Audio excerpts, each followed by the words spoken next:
Christopher Nolan has made quite a name for himself over the past 20 years, and I think it's absolutely deserved. After his cult breakout hit Memento in 2000, he's gone on to become one of the most successful and most recognizable names in modern cinema. Now, you can't just do that by accident. No one hits it this big without at least some semblance of talent. And the only reason I'm saying this is because I am going to be saying a lot of negative things about Nolan in this video, and I know that he has a following of people ready to adamantly defend him to their grave at the mere breath of criticism. So please, before you go off writing your 10-paragraph comment about why I'm wrong that I'm not going to read, just allow me to say this. Christopher Nolan is a ridiculously talented director, and I think that a lot of his work is incredible. I appreciate a lot of what he's done to modern filmmaking, and this video is by no means an attack on his vision or his reputation.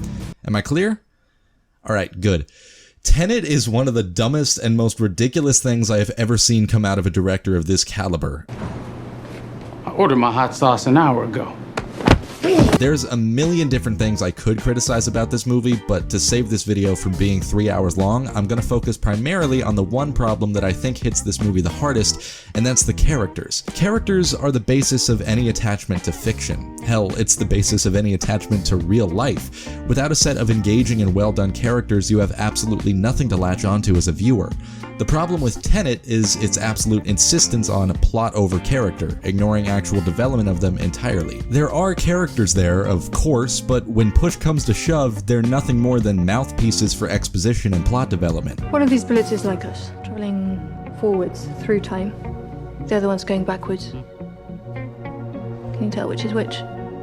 This is something that tends to be apparent in a lot of Nolan's recent films, and while I can forgive it in something like Dunkirk, where it was quite obviously intentional, I can't forgive it in something like this. I'm gonna end up drawing a lot of comparison to other Nolan films because I think that it really depicts how this has become an even bigger problem as time has gone on. I look at a film like Inception and I see a perfect balance between plot and character.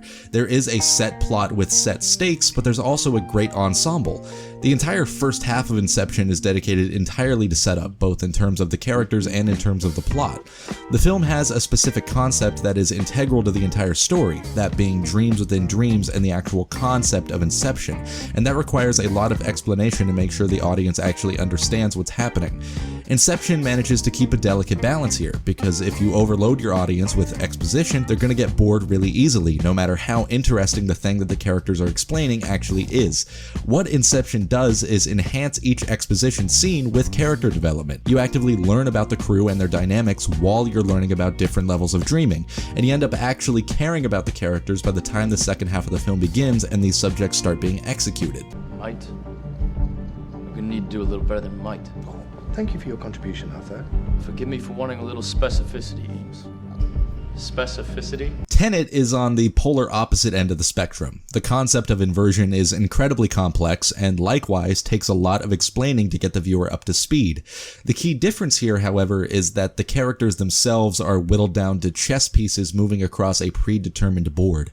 Characters have no background, no reason to be doing what they're doing other than the most basic complex of saving the world. A majority of the runtime is dedicated to set up for an enormous climax that, while jaw-dropping on a technical level, leaves the viewer feeling nothing but a headache. What's supposed to be a big moment of betrayal is deflated of any value simply because I just don't care about who is being betrayed. Tenet is an absolute maximalist film, and as an idea I think it's incredibly sound, but these fundamental issues often tend to break the film entirely. Like, okay, yeah, that tower explosion was pretty cool, those shots of the coast are really pretty, but I gave up on trying to know what's happening 30 minutes ago because I'm just flat out bored. I'm not a Nolan fanboy and I'm not a Nolan hater, and I was still really looking forward to seeing this. I traveled 4 hours to see it in IMAX, and when I walked out of the theater, I felt absolutely nothing. Compare this again to Inception, which I also managed to catch in theaters less than a month before Tenet's release. They're about the same length, deal with equally heady concepts involving time and space, and both have the same intense climax sequences. But when Cobb confronts the dream manifestation of his wife, I'm on the edge of my seat. My knuckles are white, my teeth are gritting. We are talking about an entire film's worth of setup leading to one make-or-break moment that, spectacular as it is built entirely on melodrama. I don't care how far out the subject matter is, I don't care how shocking or expensive it is. Humans are built to feel for other humans, not cardboard cutouts. I didn't watch McJuggernuggets when I was 10 years old because I wanted to see a truck crash into a swimming pool. I was watching because I was growing attached to the people acting these things out. It's a similar issue that plagues a lot of modern Marvel movies, nothing but man punching man in simulated environments, almost always ending in mass destruction and spectacle. None of that means anything if you do not feel for those in harm's way, and when it's done right, it can be incredibly moving. This is just so saddening to see from someone like Christopher Nolan, a man who has proven his worth time and time again with some incredible pieces of fiction, now falling into an infinite void of self-parody and excess. I simply don't know what else he has in store for us, but if the trajectory continues the way it's going now, the outlook is not so good. And I understand that a lot of people love this movie for what it is, and I'm more than willing to credit those aspects and see where they're coming from. But the fact of the matter is that this movie is fundamentally broken by a rookie mistake made by a seasoned filmmaker in a massive blockbuster. Is it not kind of telling that this film nearly killed movie theaters as we know them? Is this a cautionary tale of what not to do? At this rate, it feels like that's up in the air.